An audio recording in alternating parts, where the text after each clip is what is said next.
Hello, everyone. This is Outnumbered. I'm Emily Campagno here with my co-host, Harris Faulkner. And also joining us today, Fox Business anchor and host of American Dream Home on Fox Business, Cheryl Casoni. Host of the Kennedy Saves the World podcast, birthday girl Kennedy. Woo! And Fox News contributor and former White House press secretary, Ari Fleischer. Now we begin with a Defund the Police Democrat from Minnesota who seems to be changing her attitude towards law enforcement after being violently attacked. Minnesota became the epicenter of the Defund the Police movement back in the summer of 2020, following in the wake of George Floyd's death.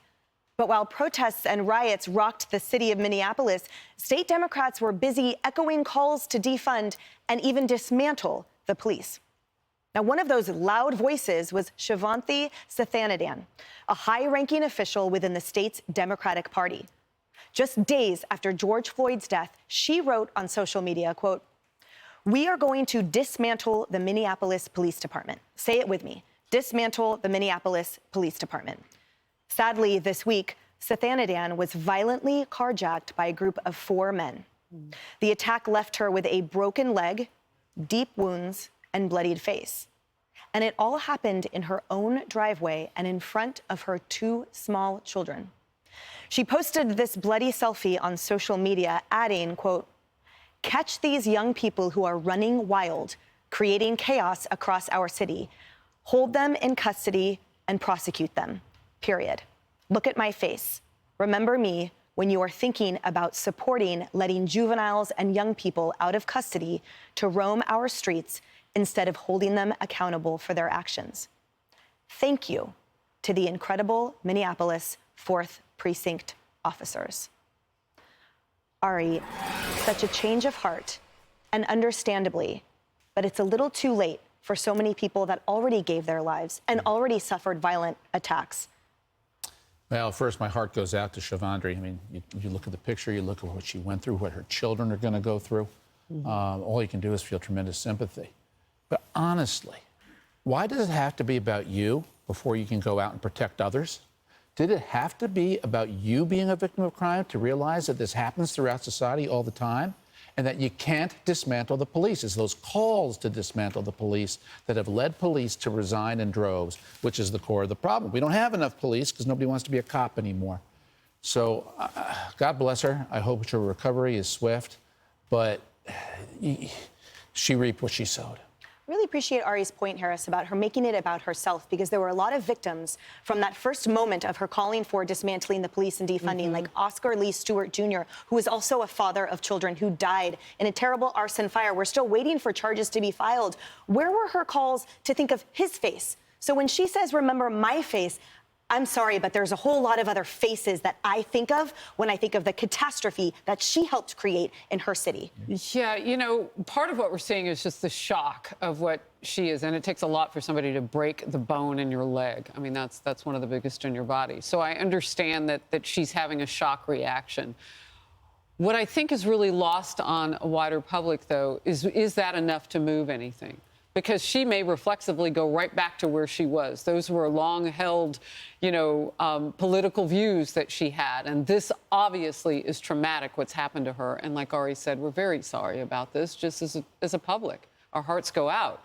At the same time, because 2 things can be true, it's going to take more than a change of heart for this one person to change the system that's been put in place by guys like George Soros, pouring money into changing our society, such as the victims become basically the bad guys in the scenario and the criminals get all the breaks. Yeah. It's going to take more than that. So I don't even really want to put too much more on her shoulders. She's got a lot of healing to do. Her kids do too. Trauma is going to be spread in that family because they were witnesses. But what about all those people that came before and after her toxic words about people who protect and serve?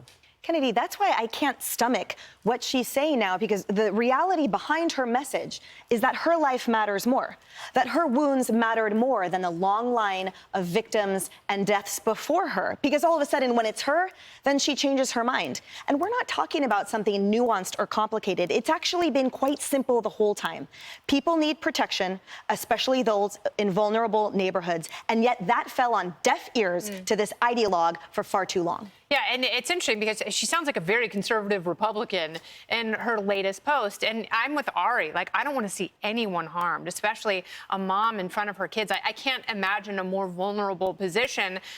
But to her past self, I want to say, like, you were warned about this. Like, there was a way of having criminal justice reform, getting rid of bad cops, and supporting the good ones who want to keep communities safe. But those good cops have been kneecapped by those awful DAs that you are talking about, and their campaigns have been funded by various Soros organizations. And the mayors who don't have the backbones to stand up to these DAs and create a balance and safety in a civil society. This is what society looks like when it starts to fall apart. And I'm very sad for her that it took this, but there were so many Cassandras in the chorus who were warning, if you defund the police, if you make this blanket statement, this edict, then a very vulnerable part of society will fall apart even faster. And shame on you for not having the rational capacity to have the foresight when you were saying those words in 2020.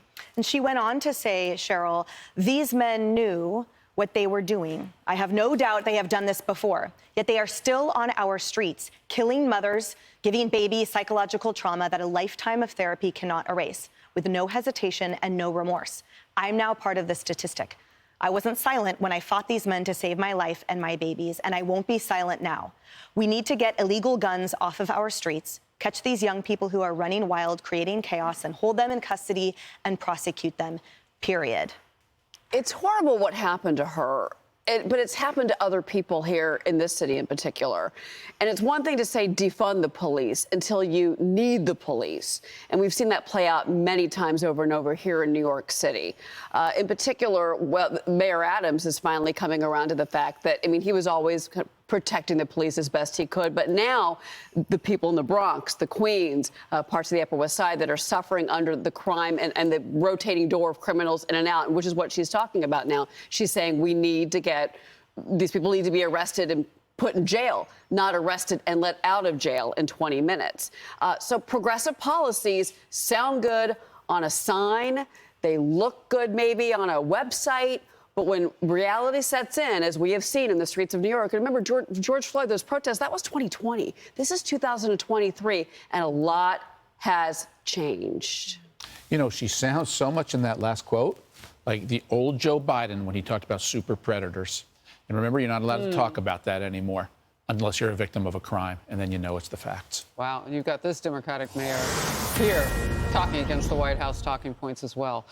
Hey everyone, I'm Emily Compagno. Catch me and my co-hosts Harris Faulkner and Kaylee McEnany on Outnumbered every weekday at 12 p.m. Eastern, or set your DVR. Also, don't forget to subscribe to the Fox News YouTube page for daily highlights.